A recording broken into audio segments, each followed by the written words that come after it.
भाई, कंप्यूटर अनुदेशक है ना? बेसिक या सीनियर?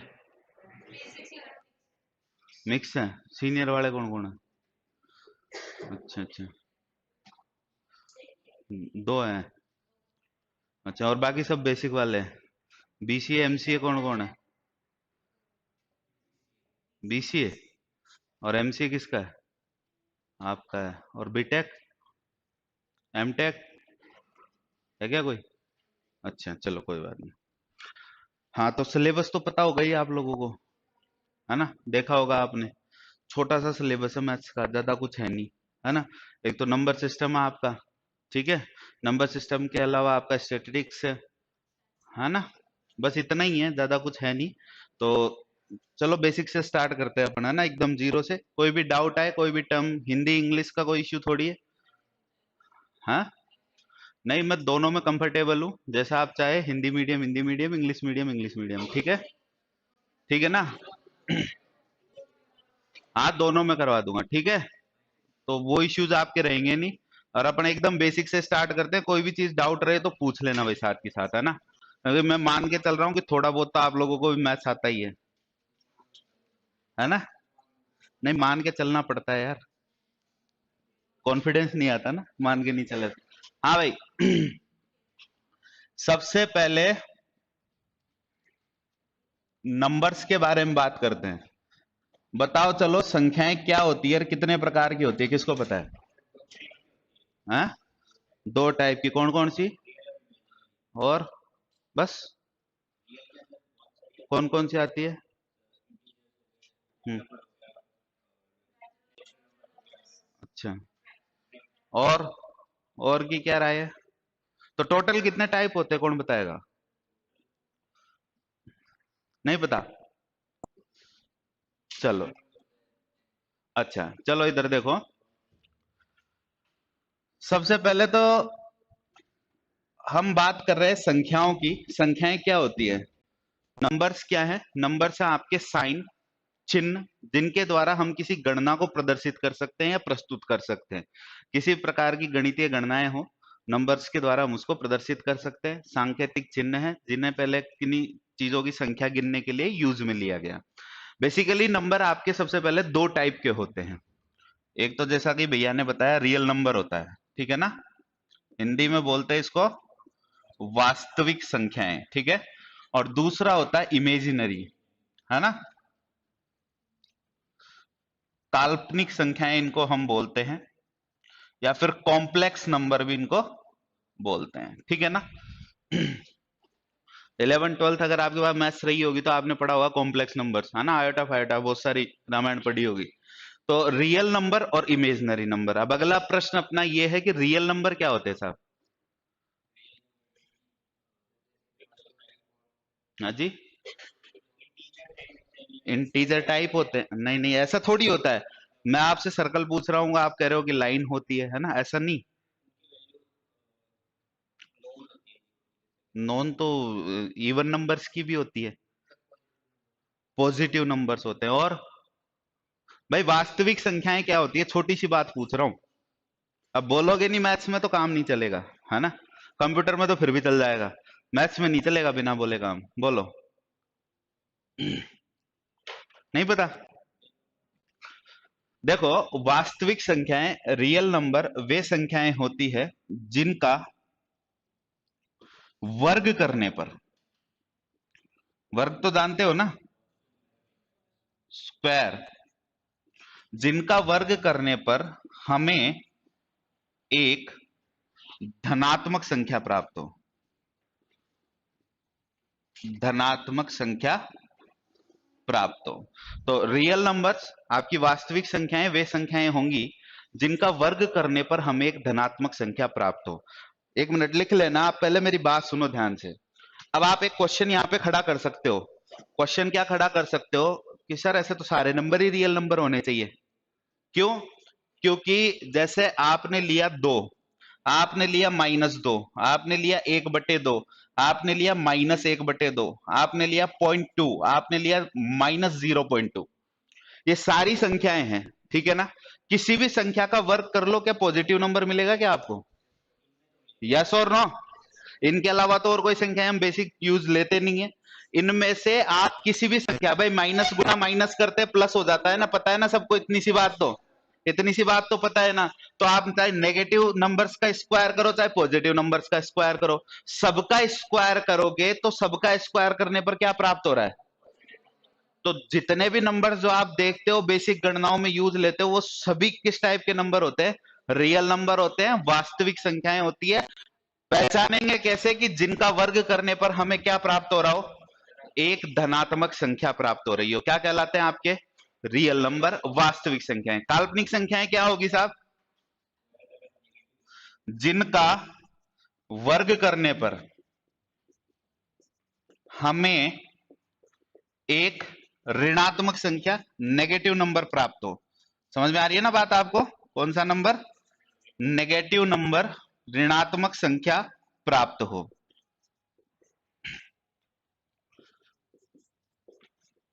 ठीक है। अब आप मुझे एक ऐसा नंबर बताओ कि जिसका स्क्वायर करने पर भी हमको नेगेटिव मिल रहा है, क्योंकि हमने यहां पर देखो पॉजिटिव नेगेटिव सबका स्क्वायर करके देख लिया, सबका स्क्वायर करने पर हमें पॉजिटिव नंबर ही मिलेगा। भाई वर्क करना तो आता है ना, सिंपल सी बात है। तो यहां पे देखो एक संख्या मैं आपके सामने लिख रहा हूं, √-2। जब आप इसका स्क्वायर करोगे ना, तो स्क्वायर से क्या हट जाएगा? वर्गमूल हट जाएगा। क्यों हट जाएगा? पावर इसकी 1/2 है।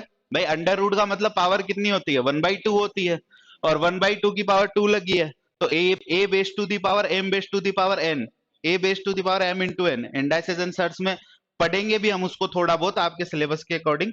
तो इसका जब आप वर्क करोगे, तो वर्क करने पर आपको क्या प्राप्त होगा साहब? एक नेगेटिव नंबर प्राप्त होगा। तो रियल नंबर क्या होते हैं, इमेजिनरी नंबर क्या होते हैं? क्लियर है आप सभी को? कोई दिक्कत, डाउट? अच्छा, इमेजिनरी नंबर यहीं खत्म हो गए, आगे हमें जाने की जरूरत है नहीं इसमें। वास्तविक संख्याएं, वास्तविक संख्याएं बेसिकली दो टाइप की होती है। एक तो होता है आपका रेशनल नंबर, परिमेय संख्याएं, ठीक है, और एक होता है आपका इरेशनल नंबर, अपरिमेय संख्याएं। ठीक है। अब परिमेय क्या होती है साहब? What are rational numbers?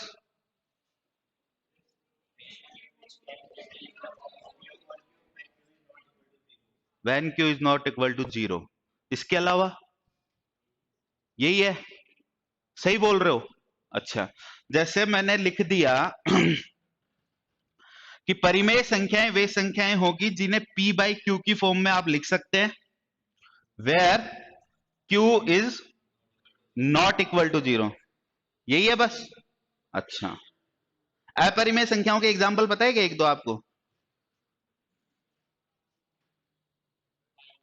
पाई हुआ, √2 हुआ, √3 हुआ, √5 हुआ। फाइनाइट वैल्यू नहीं है ना।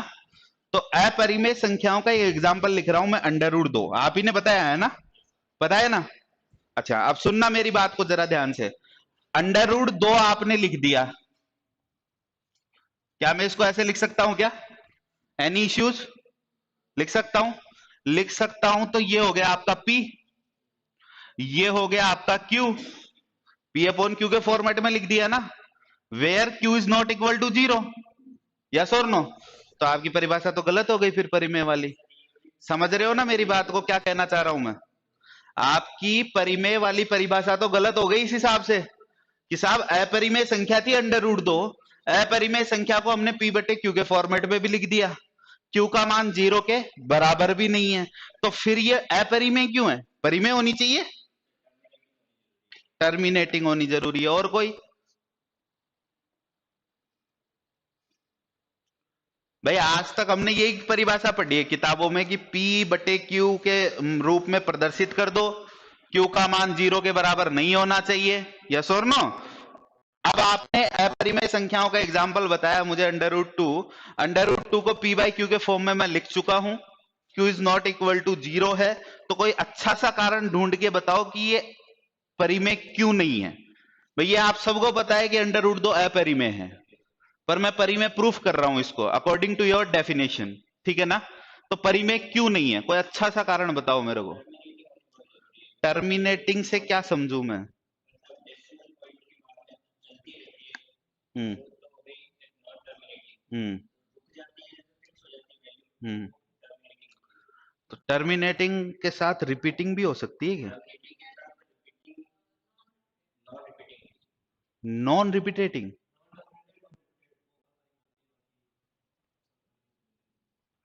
तो आई थिंक टर्मिनेटिंग होनी चाहिए, रिपीटिंग होनी चाहिए, है ना? सही बोल रहा हूं क्या मैं? अच्छा चलो, इतनी रामायण याद मत रखो, सीधी सी बात याद रख लोगे क्या? सुनो, ये जो आपकी डेफिनेशन है, इसमें आपको गलत नहीं है, ये डेफिनेशन आपकी सही है, पर इसमें आपको थोड़ा सा एडिशन करना पड़ेगा, थोड़ा सा एडअप करना पड़ेगा। क्या ऐड करना पड़ेगा? कि परिमेय संख्याएं वे संख्याएं होंगी, number one, P by Q के फॉर्म में होगी, पी बाई क्यू के रूप में प्रदर्शित की जा सकती होगी, ठीक है? दूसरी बात जो आपने बताई कि साहब क्यू का मान कभी भी जीरो के बराबर नहीं होनी चाहिए। तीसरी और वेरी इंपॉर्टेंट, पी और क्यू दोनों के दोनों क्या होने चाहिए? पूर्णांक होने चाहिए, इंटीजर होने चाहिए। इंटीजर से मतलब समझते हो, अभी पढ़ेंगे हम थोड़ी देर बाद इंटीजर। तो क्या बताया मैंने? परिमेय संख्याएं वे संख्याएं होंगी जिन्हें पी बाई क्यू के फॉर्म में आप लिख सकते हो, क्यू का मान कभी भी जीरो के बराबर नहीं होगा, पी और क्यू दोनों कैसे होने चाहिए? इंटीजर होने चाहिए। ये कंडीशन अप्लाई होगी तभी ये टोटल। अब आप आराम से कह सकते हो कि सर ये इंटीजर नहीं है। क्यों नहीं है? क्योंकि यहाँ वो p हमारा अंडर रूट दो है, अंडर रूट दो की कंप्लीट वैल्यू हमारे पास नहीं है, तो ये इंटीजर नहीं है, तो इसका मतलब ये परिमेय भी नहीं है। क्लियर है बात इतनी? अपरिमेय क्या होगी? जो परिमेय नहीं है वो अपरिमेय में चली जाएगी। क्लियर है बात इतनी? वास्तविक क्या है? वास्तविक लगभग पूरी संख्याएं आ जाती है वास्तविक में। क्लियर है? यहां तक कोई डाउट है? लिखना है किसी को? हाँ लिख लो, अब नोट कर लो जल्दी से।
लिख लिया?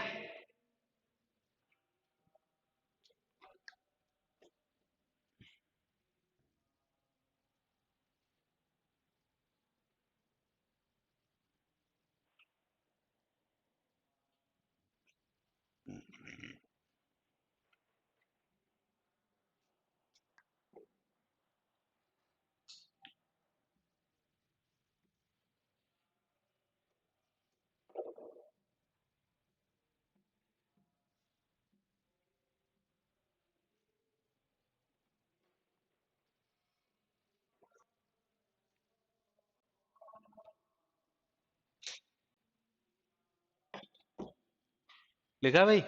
मिटा दो?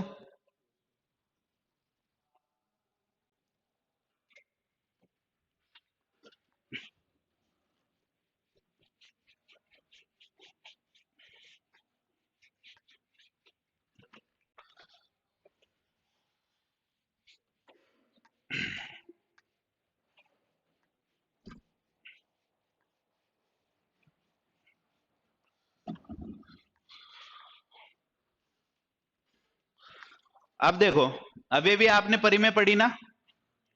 परिमेय संख्याओं के आगे दो पार्ट होंगे, कौन कौन से? एक तो होगा आपका पूर्णांक, इंटीजर्स जिनको हम बोलते हैं, और एक होगा आपका जिनको भिन्ने बोलते हैं ना, फ्रैक्शंस जिनको हम बोलते हैं। क्लियर है साहब बात इतनी? अच्छा। पूर्णांक क्या होते हैं?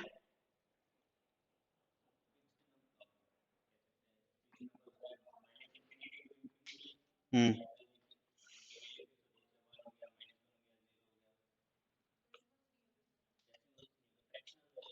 वो तो अलग ही कर दिए ना हमने। हाँ, तो भाई कंप्लीट नंबर होना चाहिए, पूरी पूरी संख्या होनी चाहिए, ठीक है।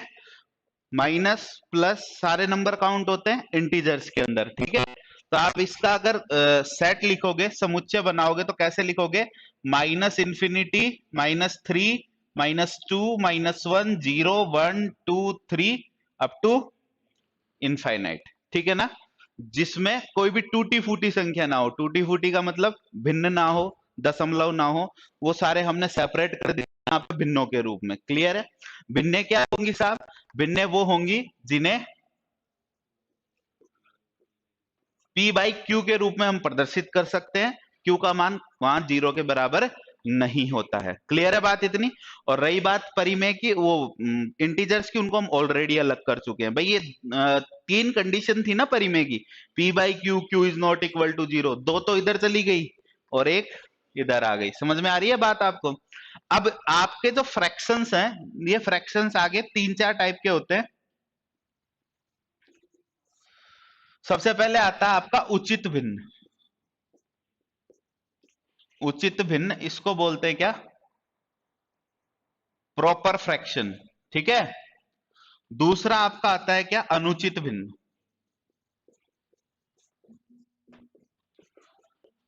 इसको बोलते हैं हम इम्प्रॉपर फ्रैक्शन। तीसरा आता है आपका मिश्र भिन्न, मिक्स्ड फ्रैक्शन। चौथा आता है आपका तुल्य भिन्न। और भी बहुत सारे होते हैं पर बेसिकली यही है। या फिर एक और लिख लो इसमें, दशमलव भिन्न। दशमलव भिन्न, इक्विवेलेंट फ्रैक्शन इसको हम बोलते हैं। और इसको डेसिमल फ्रैक्शन, ठीक है। ये सारे पार्ट है किसके? फ्रैक्शंस के।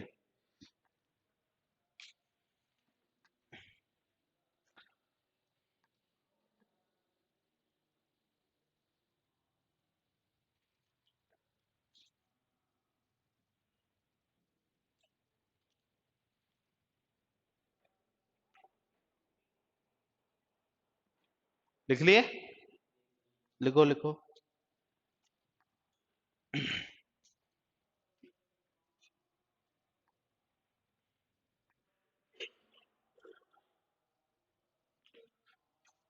लिख लिया?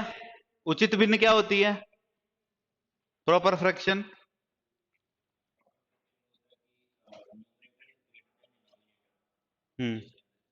और कोई? Numerator is greater than denominator. Hmm, उल्टा हो गया। हाँ भाई, सुनो ध्यान से। भिन्न के बारे में छोटी सी बात तो आप जानते होंगे कि इसको P बटे Q के रूप में लिखते हैं। ये P तो हम बोलते हैं क्या? इसको हर बोलते हैं। अंश मतलब इंग्लिश में लिखो तो न्यूमरेटर बोलते हैं हम इसको, और इसको डिनोमिनेटर, ठीक है। अब साहब आपका जो प्रॉपर फ्रैक्शन होगा ना, उचित भिन्न, उचित भिन्न आपकी कौन सी भिन्न होगी? उचित भिन्न आपकी, वैसे हम भिन्नों के बारे में डिटेल में पढ़ेंगे क्योंकि नंबर सिस्टम है तो भिन्नों के जोड़ बाकी गुणा भाग कुछ भी आ सकते हैं, थोड़ा डिटेल में पढ़ेंगे, पर बेसिक इंट्रोडक्शन हम यहाँ पे ले रहे हैं, ठीक है ना। उचित भिन्न आपकी कौन सी भिन्न होती है? सीधी सी बात याद रखो, कई लोग उल्टा सीधा कर देते हैं जैसे भाई साहब ने किया है ना, को किसको बड़ा किसको छोटा। आपको सीधी सी बात याद करके रखनी है क्या? कि साहब जिनका मान एक से छोटा हो। क्या करना है? ऐसी भिन्ने जिनका मान क्या हो? एक से छोटा हो। मतलब अगर मैं मान लू, ध्यान से सुनना, ये a बटे बी एक भिन्न है आपकी, मान ली साहब। इसका मान क्या होना चाहिए? छोटा होना चाहिए। किससे? एक से। ये तो पता है ना, जिधर मुंह खुला है उधर बड़ा, और जिधर मुंह बंद है उधर छोटा, ठीक है ना। तो इसका मान छोटा होना चाहिए एक से। एक से छोटा होने का मतलब क्या हो गया? a would be less than b। a b से छोटा होगा। a क्या है भाई यहाँ पे? अंश है और ये हर है। मतलब वे भिन्न हो गई जिनका अंश क्या हो, उनके हर से छोटा हो, मान एक से छोटा हो। भाई भिन्नों की अवधारणा पे जाना ही क्यों पड़ा, मान एक से छोटा हुआ तभी तो भाग में जितना जितना भाग दे दिया उतना पूरा भाग चला गया, उसके बाद कुछ वैल्यू बची जो जिसको हम भाग नहीं दे पा रहे हैं तो पॉइंट्स में जाएगी। तो एक से छोटे मान के लिए ही तो हमें यहाँ पे आना पड़ा भिन्नों पे। तो वास्तव में प्रॉपर फ्रैक्शन वे फ्रैक्शंस होते हैं जिनका मान एक से छोटा हो, अर्थात जिनका अंश उनके हर से क्या हो, छोटा हो, न्यूमरेटर लेस देन डिनोमिनेटर। ठीक है। दूसरी इंपॉर्टेंट बात, अनुचित भिन्न किनको बोलेंगे, ये लिख दी मैंने a बटे b। अनुचित भिन्न वे भिन्न, बेटा बाद में लिख लेना, पहले सुन लो, मैं टाइम देता हूं ना लिखने के लिए, है ना, सुन लो। a बटे b आपकी अनुचित भिन्न होगी यदि और केवल यदि, इफ एंड ओनली इफ, इसका मान एक से बड़ा होगा। समझ में आ रही है बात आपको, इसका मान क्या हो, एक से बड़ा हो। मतलब आप क्या लिख सकते हैं, a is greater then b लिख दिया। मतलब वे भिन्न जिनका अंश उनके हर से बड़ा हो क्या कहलाएगी। क्लियर है बात इतनी। एक छोटा सा एग्जांपल हम ले लेते हैं, जैसे यहां पे एग्जांपल हमने ले लिया कि 4/7 कौन सी भिन्न है, 7/4 कौन सी भिन्न है।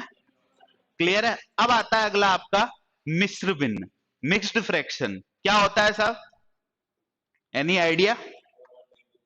नहीं नहीं, एग्जांपल नहीं पूछा, होता क्या है।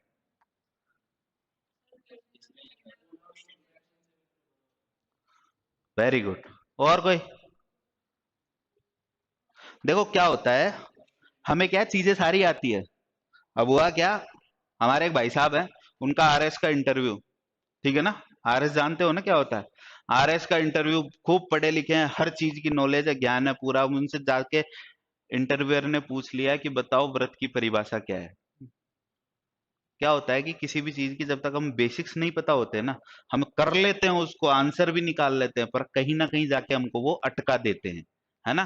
तो बेसिक्स पता होने चाहिए। मैं एक एक स्टूडेंट को यहाँ पे पता होगा कि मिस्र भिन्न को लिखते कैसे हैं, होती क्या है, पर बोल कोई नहीं पा रहा है। समझ रहे हो, तो ये चीज आपको आनी चाहिए।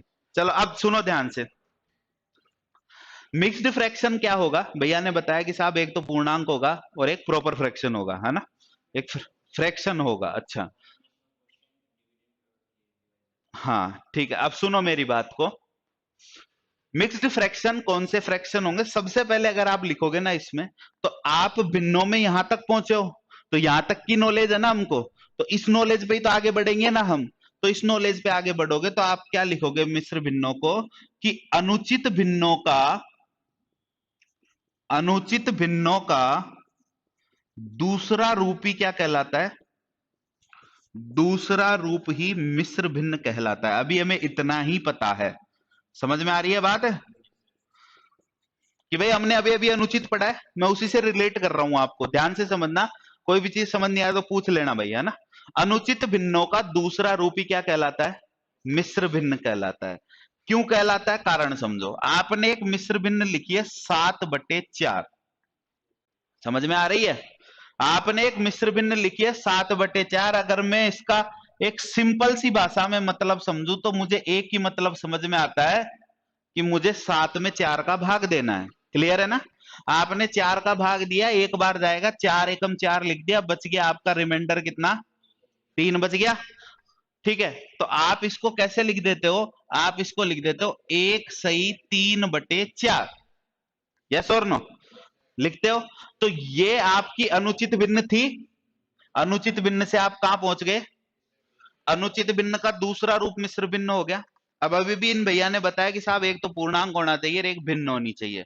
मैं आपको क्लियर कर देता हूं, भिन्न के आगे उचित और लगा लेना, ठीक है ना। एक तो पूर्णांक हो और एक उचित भिन्न हो। कैसे समझो, ये 1 सही 3/4 लिखा है ना, क्या मैं इसको 1+3/4 लिख सकता हूं क्या। दोनों को सॉल्व करके देखो, आंसर सेम आएगा। 4 एकम 4 और 3 7/4। अगर आपको डायरेक्ट भिन्नों को जोड़ना आता है तो ठीक है, नहीं भी आता है तो इसके बट्टे में 1 लिख के एलसीएम लेके जोड़ के देख लो, 7/4 ही आएगा। क्लियर है ना। तो इस फॉर्म को इस फॉर्म में लिख दिया। क्लियर है। तो ये तो क्या है, ये तो है एक पूर्णांक, इंटीजर, ठीक है ना। और ये क्या है, एक उचित भिन्न, प्रॉपर फ्रैक्शन। अब कई जैसे इन भैया ने याद रखा ना कि साहब पूर्णांक प्लस भिन्न मिलके क्या बनाएगी, मिश्र भिन्न। नहीं, पूर्णांक और उचित भिन्न, क्यों, कारण समझिए। जैसे मैंने लिख दिया आपका यहां पे 7/9/5 लिख दिया, 7/9/5 लिखा तो ये तो पूर्णांक हो गया और ये भिन्न हो गई, पर ये कौन सी भिन्न है, अनुचित भिन्न है ना।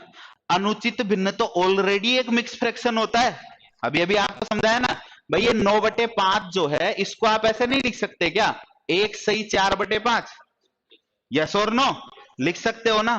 तो ये तो ऑलरेडी एक मिक्स, अभी आप जोड़ बाकी गुणा भाग करोगे ना भिन्नों के थोड़े दिन बाद, मतलब 2-4 क्लासेस बाद, तब आपको पता लगेगा कि हम कहाँ मिस्टेक करते हैं, ठीक है ना। तो ये तो ऑलरेडी एक अनुचित भिन्न है, ठीक है। अनुचित भिन्न तो वैसे ही मिश्र भिन्न होती है, तो उसको हम इसके साथ कंक्लूड करके नहीं लिख सकते ना। तो आप हमेशा ध्यान रखिए, अब जरूरी नहीं है हमेशा प्लस ही हो, कि जोड़ से माइनस भी हो सकता है, यहाँ पे कोई दिक्कत वाली बात नहीं है। तो आप क्या बोलोगे, सेकंड डेफिनेशन क्या निकल के आएगी, the combination of a integer and a proper fraction will make a mixed fraction, ठीक है ना। कि पूर्णांक और उचित भिन्न के संयोजन से मिलकर बनी भिन्न क्या कहलाएगी, आपकी मिश्र भिन्न। क्लियर हो गया मिक्स्ड फ्रैक्शन। अगला चलो, तुल्य भिन्न क्या होती है, तुल्य भिन्न सबसे इजी है यार ये तो। हाँ, मल्टीप्लाई कर दो, डिवाइड कर दो, है ना।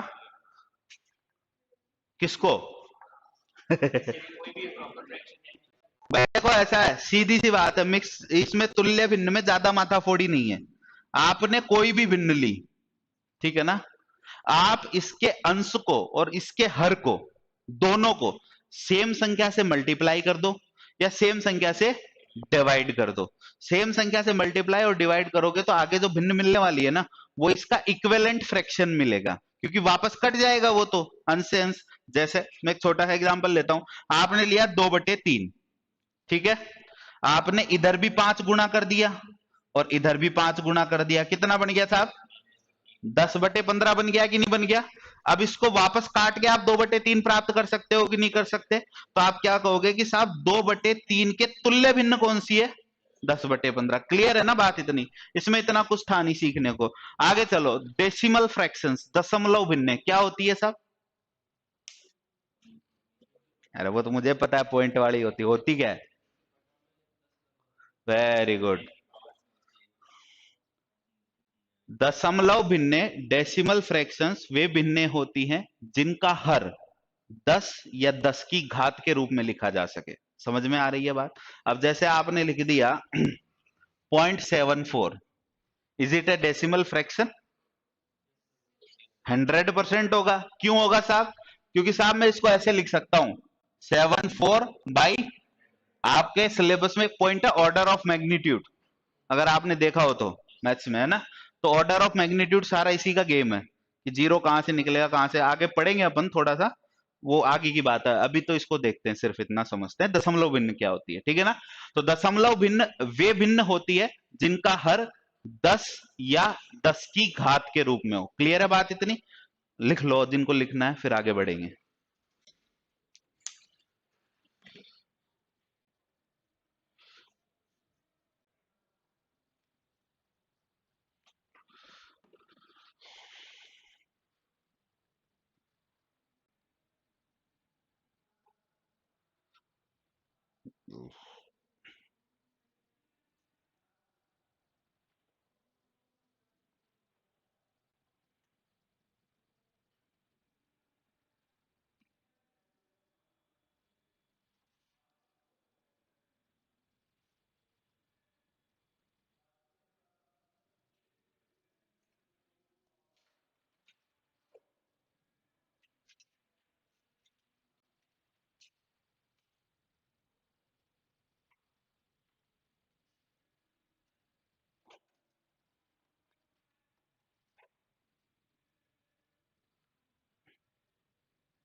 लिख लिया साहब? मिटा दूं? अरे हाँ ना तो बोला करो। चाय वाय पी के आया ना सुबह? चलो कोई बात नहीं, रात को तो खाना खाया था ना, तो एनर्जी चल रही है। आपने नहीं खाया? क्यों भाई, ऐसी क्या दिक्कत आ गई? मिटा दूं? चलो ठीक है।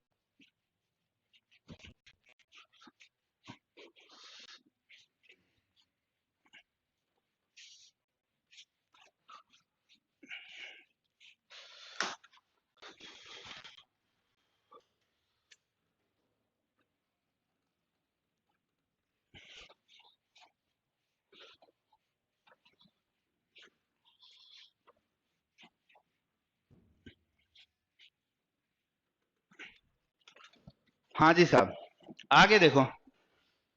ये आपके इंटीजर है ना। अब इन इंटीजर के बहुत सारे पार्ट्स हैं जो हमको एक एक सीखना है, देखना है। सबसे पहला पार्ट है आपका नेचुरल नंबर्स, प्राकृत संख्याएं जिनको हम बोलते हैं। पढ़ा होगा ना आपने किताबों में। हाँ, प्राकृत संख्याएं। दूसरा पार्ट है आपका होल नंबर्स, पूर्ण संख्याएं जिनको बोलते हैं। तीसरा है आपका इवन नंबर, सम संख्याएं जिनको बोलते हैं।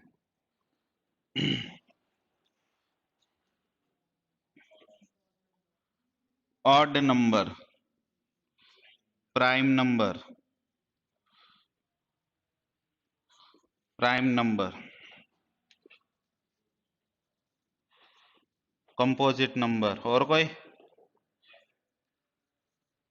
जरूरत नहीं है उसकी। हाँ, को प्राइम लिख लो, को प्राइम नंबर।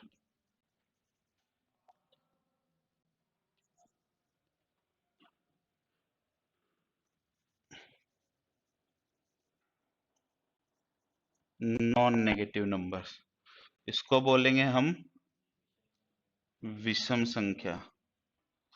ठीक है, प्राइम नंबर मतलब अभाज्य संख्या। कंपोजिट नंबर संयोजी संख्याएं, संयोजी संख्याएं, धनात्मक संख्याएं। और लास्ट होगा आपका सह अभाज्य संख्याएं। ठीक है साहब, ये सारे टाइप्स हम पढ़ेंगे। किसके टाइप है? पूर्णांक के। अब देखो, पूर्णांक का पहला टाइप है प्राकृत संख्या। क्या जानते हैं हम प्राकृत संख्या के बारे में?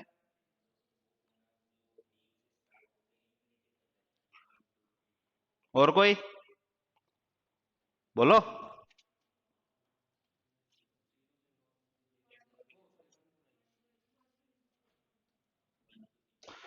देखो साहब, प्राकृत संख्याएं वे संख्याएं होंगी जो एक से स्टार्ट होके और इन्फिनिटी तक जाएगी। अब कई लोग यहाँ पे क्वेश्चन खड़ा करते हैं, सर 3.5 प्राकृत होगी कि नहीं होगी? 100% नहीं होगी। क्यों? क्योंकि हम फ्रैक्शन ऑलरेडी अलग कर चुके हैं। समझ में आ रही है ना बात? अब ये जितनी भी संख्याएं आप पढ़ रहे हो ना, उनमें कोई भी फ्रैक्शन नहीं आने वाला है। समझ में आ रही है ना बात आपको? तो एक से शुरू होगी। दूसरी इंपॉर्टेंट बात, कई बार आपसे पूछ लिया जाता है कि नेचुरल नंबर नेगेटिव हो सकते हैं क्या? नहीं, बिल्कुल भी नहीं हो सकते। नेचुरल नंबर हमेशा कैसे होंगे? पॉजिटिव होंगे। क्लियर है बात इतनी? अब आगे की बात सुनो। होल नंबर क्या होगा? भाई देखो, एक तो अभी अभी आपने पढ़ा है यहाँ पे पूर्णांक मतलब इंटीजर, और होल नंबर मतलब पूर्ण, है ना? ज्यादा फर्क नहीं है नाम में। पर आपको ध्यान रखना है, आपकी जो प्राकृत संख्याएं है ना, उनमें बस केवल कितना ऐड कर दो?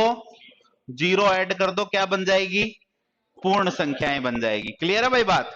अगली बात आती है इवन नंबर। क्या होता है साहब? भाई साहब, ये तो हम सभी जानते हैं, जिनमें दो का पूरा पूरा भाग चला जाता है, डिविजिबल बाई 2 होनी चाहिए। ठीक है ना? जिनमें दो का पूरा पूरा भाग चला जाएगा, मतलब कैसा ग्रुप बनेगा? +-2, +-4। भाई ये प्लस माइनस हो सकती है, ठीक है ना? कई लोग -6 को सम संख्या नहीं मानते, है ना? पर ये सम संख्या है। अप टू ये जाएगा +-2n। ठीक है ना। ये 2n क्या है कौन बताएगा। ये फॉर्मेट है किसी भी सम संख्या को लिखने का। n का मतलब क्या है यहां पर, n का मतलब है कोई भी नेचुरल नंबर, मतलब n की जगह इनमें से कोई भी संख्या उठा के रख लो, आपको एक सम संख्या मिलेगी। क्लियर है ना बात इतनी। चलो आगे देखो, विषम संख्या है जिनमें दो का पूरा पूरा भाग नहीं जाता है। ठीक है ना, दो का पूरा पूरा भाग नहीं जाएगा, मतलब +-1, plus minus up to +-2n +-1। This is the format for odd numbers. Clear है बात इतनी यहां तक। अब अगला क्वेश्चन खड़ा होता है, एक यार आप लोग डाउट्स नहीं पूछते, एक डाउट निकल गया पहले भी, मैं अभी आपसे पूछूंगा है ना, पर पहले इसको क्लियर करते फिर उस डाउट पे चलेंगे है ना। अभी पिछले उसमें निकल गया वो। हाँ, जीरो सम संख्या है कि विषम संख्या है?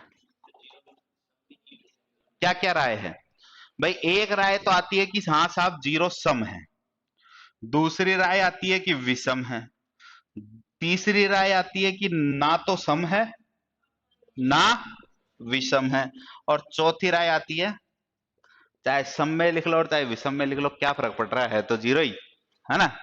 तो क्या राय है आपकी इस बारे में? ये वाली राय है आपकी सबकी सर्वसम्मति से? क्या बात है, बड़ा यूनानिमस डिसीजन दिया है आपने है ना। चलो, और कोई अभी सोच लो, कोई अपनी राय बदलना चाहे, सरकार के साथ ना जाना चाहे। हाँ, गवर्नमेंट इलेक्ट कर ली तुमने, ना सम ना विषम है। चलो ये गलत है, अब बताओ चलो, सरकार गलत ठहराई गई है आपकी, बताओ अब तो तुक्के मारने हैं। पहले भी तुक्का ही था कुछ लोगों का, तो पता नहीं था। भाई देखो, जब कभी भी बात डिस्कशन किया जाए ना, सम संख्या और विषम संख्या, कई लोग फंस जाते हैं। लोग क्या, कई किताबें भी फंस जाती है अच्छी अच्छी, ना तो जीरो को सम आइडेंटिफाई कर पाते हैं ना विषम आइडेंटिफाई कर पाते हैं, इसलिए कई जगह बुक्स में भी लिखा हुआ है कि ना सम है ना विषम है। आपकी गलती नहीं है, क्योंकि आपने आज तक क्लैरिफाई नहीं किया इस चीज को, आज हम क्लैरिफाई करते हैं। जीरो 100% एक इवन नंबर है, एक सम संख्या है। अब आप अगला ही क्वेश्चन पूछोगे सर क्यों है, कारण बताओ ना, वो तो जानेंगे ही हम, वैसे टेक्निकल स्टूडेंट्स है ना। अब सुनो ध्यान से, मैथ्स की एक प्रॉपर्टी आपने पढ़ी होगी, ध्यान से सुनना मेरी बात को, भाई बाद में लिख लेना है ना, सुन ले, इंपॉर्टेंट चीज है। एक प्रॉपर्टी आपने पढ़ी होगी कि यदि मैं दो सम संख्याओं को जोड़ूं तो रिजल्ट क्या आता है, पक्का? अच्छा, यदि मैं दो विषम संख्याओं को जोड़ूं तो रिजल्ट क्या आता है, 100% एक सम संख्या आएगी। अच्छा, और यदि मैं एक सम और एक विषम संख्याओं को जोड़ूं तो रिजल्ट क्या आएगा, हमेशा एक विषम संख्या आएगी। These are the basic fundamental of mathematics, है ना, कि ये गणित के मूलभूत नियम हैं, इनसे ही हमारी गणित चल रही है। ठीक है, अब आपको ना पता ना किस ना सम है ना विषम है, ऐसा कुछ कहा आपने। चलो मैं सबसे पहले जीरो को विषम संख्या मान के देख लेता हूं। मैंने मान लिया कि जीरो कौन सी संख्या है, विषम संख्या। अगर जीरो को विषम मान लू तो यहां जीरो रख सकता हूं क्या, यहां एक जगह भी जीरो रख सकता हूं। सम का तो केस ही खत्म कर लो, क्योंकि हम बात अभी विषम की कर रहे हैं। ठीक है, तीन विषम संख्या हो गई, चार सम संख्या हो गई। गणित का मूलभूत नियम क्या कहता है कि साहब दो विषम संख्याओं को जोड़ोगे ना तो एक सम संख्या आएगी। क्या ये एक सम संख्या आ रही है क्या? तो आपका मूलभूत नियम खराब हो गया कि नहीं हो गया, समझ में आ रही है बात?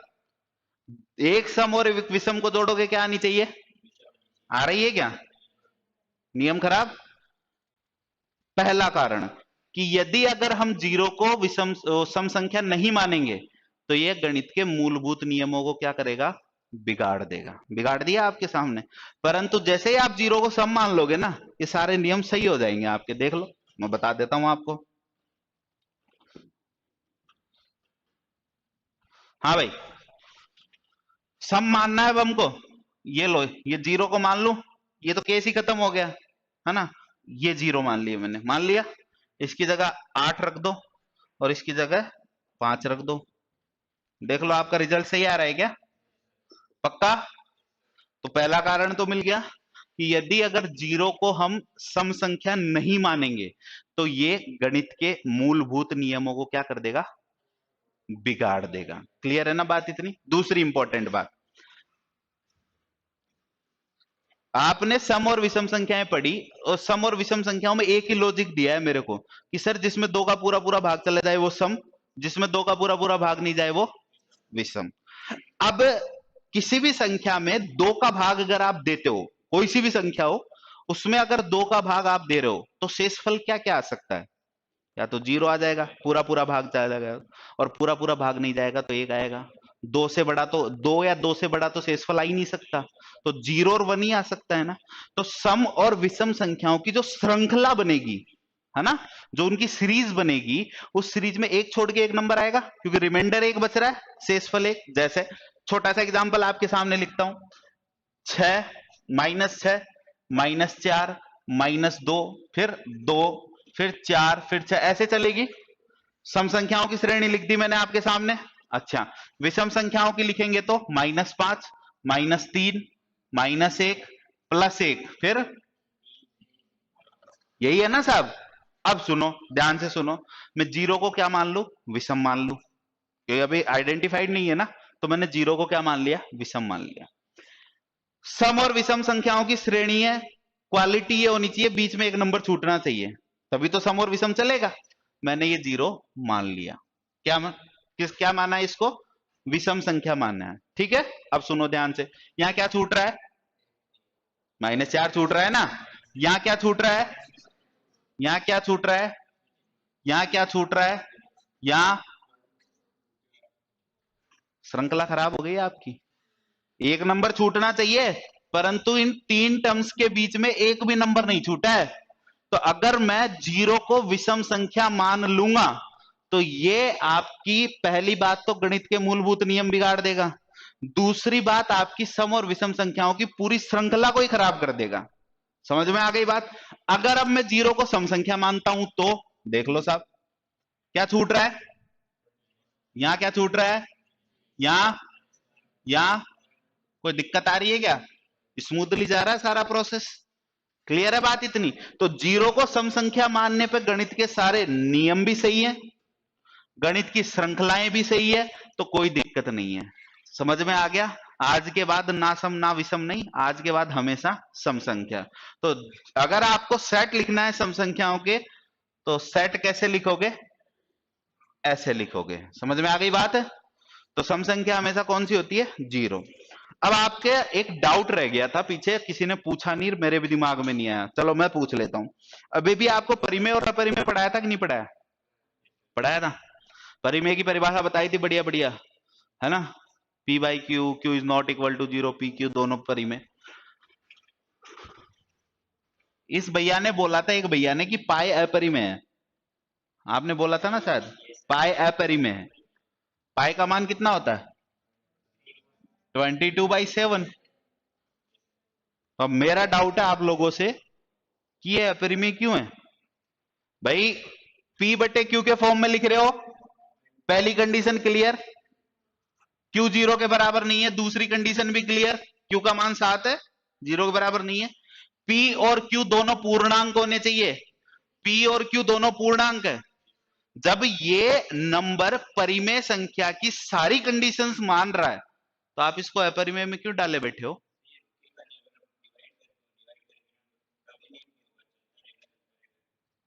और कोई कारण?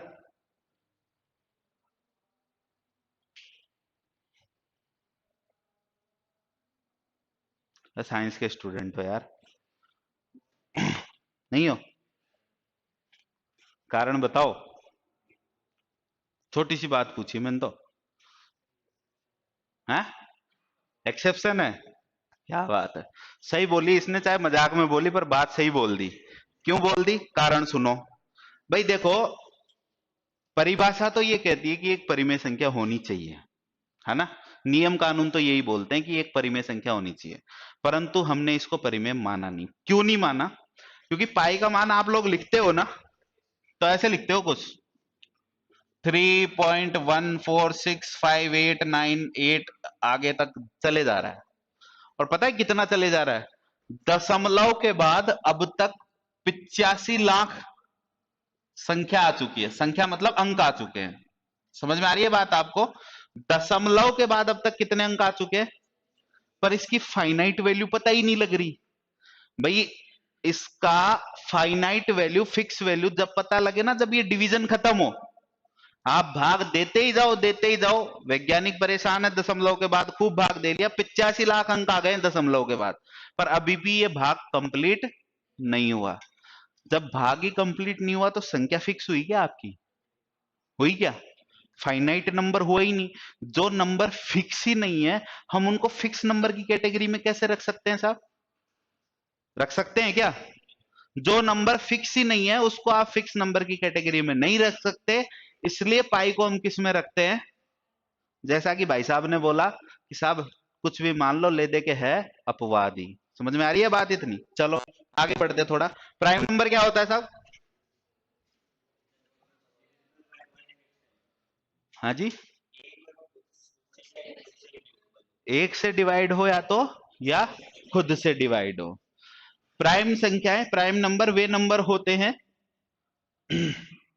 जो या तो एक से या फिर खुद से डिवाइड हो।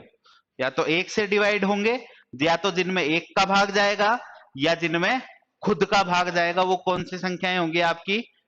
प्राइम नंबर होंगी, अभाज्य संख्याएं होंगी। अब साहब आपसे कुछ क्वेश्चंस इसमें पूछ लिए जाते हैं कभी कभार, मैं लिख देता हूं, इधर इधर लिख देता हूं। ये नोट्स में लिखो तब कारण लिखना, जीरो को क्यों माना है ना, भूल भाल जाओगे नहीं तुम। देखो, क्या बात, हाँ। 1 से 100 तक आपसे पूछ लिया जाता है कि 1 से लेकर 100 तक की गिनती में कितने प्राइम नंबर आते हैं? 25 आते हैं। Very good. 1 से लेके 50 तक कितने आ जाते हैं? 15 आ जाते हैं। 50 से लेकर 100 तक कितने आ जाते हैं साहब? 10 आ जाते हैं। क्लियर है? आपसे कभी कभी पूछ भी लिया जाता है 1 से लेके 1000 तक कितने आ जाते हैं, तो 168 प्राइम नंबर आ जाते हैं। ठीक है ना? 1 से लेके 1000 तक की गिनती में अभाज्य संख्याएं कितनी है?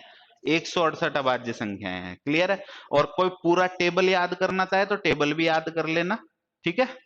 1 से 100, 100 से 200, 200 से 300, कहीं बुक्स वुक्स में मिल जाएगा, या फिर नेट पे देख लेना, मिल जाएगा, और आप उसको लर्न कर लेना। बाकी इतनी आवश्यकता नहीं, इससे बाहर नहीं जा सकता।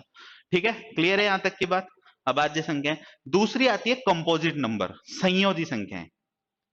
संयोजी का मतलब समझते हो? संयोजी शब्द का मतलब क्या है? What do you mean by composition? जो किसी ना किसी से मिलजुल कर बने हो। भाई संयोजन का मतलब यही तो होता है ना, कि मिला जुला मामला हो कुछ। अब आपने कहा कि अभाज्य संख्याएं वे हैं जो खुद से डिवाइड होगी, या तो या एक से डिवाइड होगी। एक से तो सारी संख्याएं डिवाइड होगी। तो अभाज्य संख्याएं तो हो गई अपने आप में अलग, सबसे अलग, कि हम अपना खुद का लेके चलेंगे, किसी के संयोजन की आवश्यकता नहीं है। संयोजित संख्याएं क्या होंगी? जो किसी ना किसी से मिलकर बनी होगी। जैसे एक एग्जांपल आपको देता हूं कि आपने कहा 1 से लेकर 100 तक अभाज्य संख्याएं कितनी है? 25 है ना? जैसे 1 हुआ, 3 हुआ, एक को तो मत गिनो, चलो। 3 हुआ, 5 हुआ, 7 हुआ, 11 हुआ। इनको छोड़कर बाकी कितनी संख्याएं बच गई? 75 बच गई कि नहीं बच गई? भाई 25 तो अभाज्य हो गई, बच कितनी गई? 75। अब ये 75 में किसी ना किसी का भाग जाएगा, जैसे 4 है 2 का भाग जाएगा। समझ में आ रही है? 6 है 2 और 3 दोनों का भाग जाएगा। है 12 है 2 3 4 का भाग जाएगा। जाएगा कि नहीं जाएगा? तो वो किसी ना किसी के संयोजन से मिलकर बनी है ना। दैट्स वाई कंपोजिट नंबर, संयोजी संख्याएं। क्लियर है भाई बात इतनी? कोई डाउट? हाँ जी। भाई आपसे एक क्वेश्चन और पूछ लिया जाता है। क्वेश्चन क्या पूछ लिया जाता है? स्मॉलेस्ट प्राइम नंबर, सबसे छोटी अभाज्य संख्या कौन सी है? तो सबसे छोटी अभाज्य संख्या दो ही होती है, क्योंकि एक तो सबका फैक्टर है ना। तो सबसे छोटा अभाज्य संख्या एक तो नहीं हो सकता। तो सबसे छोटी अभाज्य संख्या कौन सी है? दो है। तो एक अभाज्य संख्या नहीं है। ठीक है ना? चलो आगे की बात सीखो। आगे आता है आपका नॉन नेगेटिव। नाम से ही क्लियर है भाई, नाम ही क्लियर कर रहा है ना अपने आप को, कि जो ऋणात्मक नहीं हो, जिसमें सारी की सारी कैसी है? धनात्मक संख्याएं हैं। अगला चलो को प्राइम नंबर, ये थोड़ा सा इंपॉर्टेंट बन जाता है। क्या होते हैं, कौन बताएगा?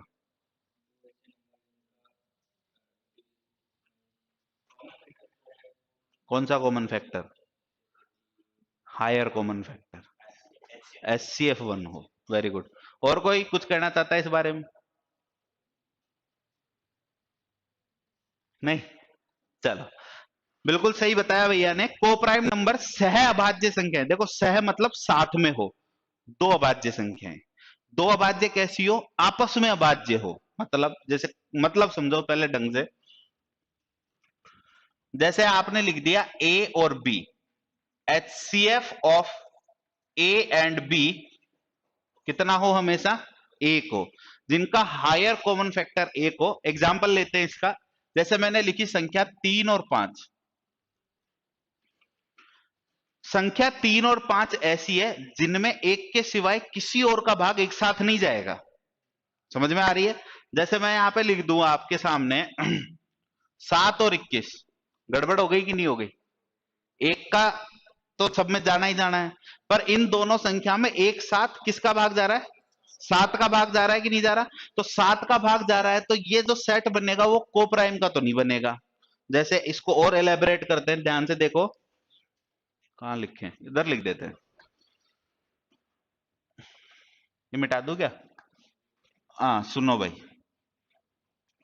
जैसे मैंने लिख दिया 12, 24, 28 या 36, ये लिख दिया 48 लिख लो। ठीक है साहब? इसके फैक्टर बता सकते हो? गुणनखंड जिनको बोलते हैं। जैसे 12 के क्या क्या गुणनखंड हो सकते हैं? 12 गुणा 1 हो सकता है, 6 गुणा 2 हो सकता है, 3 गुणा 4 हो सकता है, और कुछ हो सकता है क्या? नहीं हो सकता, है ना? 24 के फैक्टर बताना साहब जल्दी से। 1 गुणा 24 हो जाएगा, 2 गुणा 12, 3 गुणा 4 गुणा, और कोई? बस खत्म। अच्छा, 28 के बोलना साहब। 1 गुणा 28 हो सकता है, 2 गुणा 14 हो सकता है, 4 गुणा, यही है फैक्टर। अच्छा, 48 के बोलना जरा। 1 गुणा 48 हो सकता है, 2 गुणा, 3 गुणा, 4 गुणा, और 6, और भी बन रहा है क्या कुछ? यही हो सकते हैं ना? अब आपसे इसमें पूछ लिया जाता है 48 के सहभाज्य संख्या बताओ या को प्राइम फैक्टर बताओ। को प्राइम फैक्टर्स के बारे में पूछ लिया जाता है। तो अब गुणनखंड तो सारे ही हैं भाई। ये जैसे 5-6 जोड़े आए, तो ये गुणनखंड तो सारे ही हैं 48 के। पर हम किसकी बात कर रहे हैं? को प्राइम की। मतलब ऐसे गुणनखंडों की जिनमें एक के सिवाय किसी और का भाग एक साथ नहीं जा रहा। एक तो किसी में भी काउंट नहीं होगा। क्यों नहीं होगा? नहीं, एक इसलिए काउंट नहीं होगा क्योंकि एक अभाज्य संख्या है ही नहीं। तो अभाज्य गुणनखंड कैसे बनाएगा? जो खुद ही अभाज्य नहीं है वो गुणनखंड में थोड़ी ना शामिल होगा। क्लियर हो रही है बात आपको? अच्छा, अब देखो, इन दोनों में 2 का भाग जा रहा है कि नहीं जा रहा? तो ये नहीं हो सकता। दोनों में एक के अलावा 2 का भाग भी जा रहा है। पर ये 3 into 4 जो है वो 12 का कौन सा फैक्टर है? को प्राइम फैक्टर है। समझ में आ रही है बात आपको? इधर बताओ, देखिए कौन सा है? भाई इनमें 2 का भाग जा रहा है, इनमें भी 2 का भाग जा रहा है। तो 24 का को प्राइम फैक्टर है 3 into। क्लियर है बात इतनी? अच्छा, इधर बताओ। 4 into 7। इधर बताओ। 2 का भाग जा रहा है, 2 का भाग जा रहा है, 2 का भाग जा रहा है। तो ये कौन सा फैक्टर हो गया? समझ रहे हो ना? तो को प्राइम नंबर वे नंबर होती है, को प्राइम संख्याएं वे संख्याएं होती है जिनमें एक साथ एक के सिवाय किसी और संख्या का भाग ना जाए। या फिर आप बेसिक सी भाषा में समझो तो क्या लिख सकते हैं कि जिनका एचसीएफ कितना हो? एक हो। क्लियर है बात इतनी? हायर कॉमन फैक्टर मतलब सबसे बड़ा उभयनिष्ठ गुणनखंड उनका एक होना चाहिए। क्लियर हो गई यहां तक की बात? तो ये हो गया आपका क्लासिफिकेशन ऑफ नंबर्स। ठीक है ना? लिख लो भाई, जिसको जो जो लिखना है। कोई दिक्कत आए तो पूछ लेना।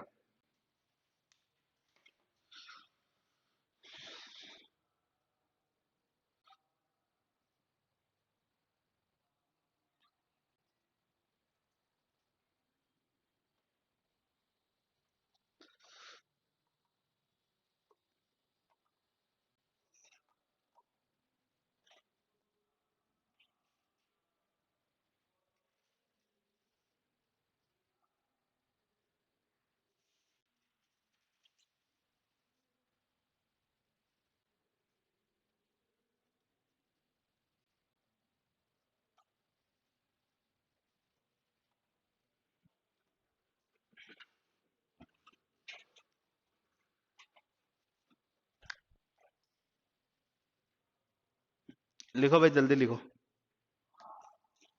1 घंटे की है ना क्लास आपकी? ठीक है,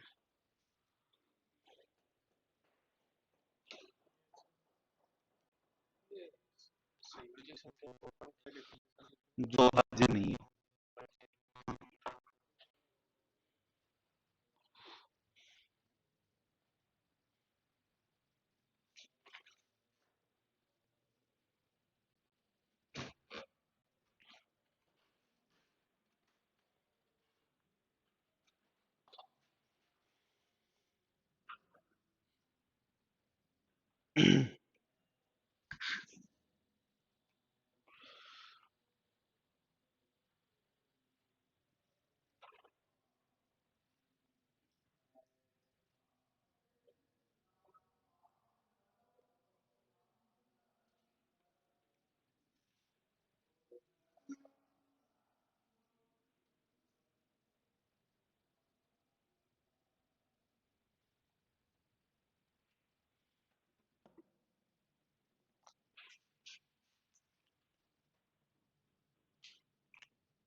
लिख लिया भाई सबने?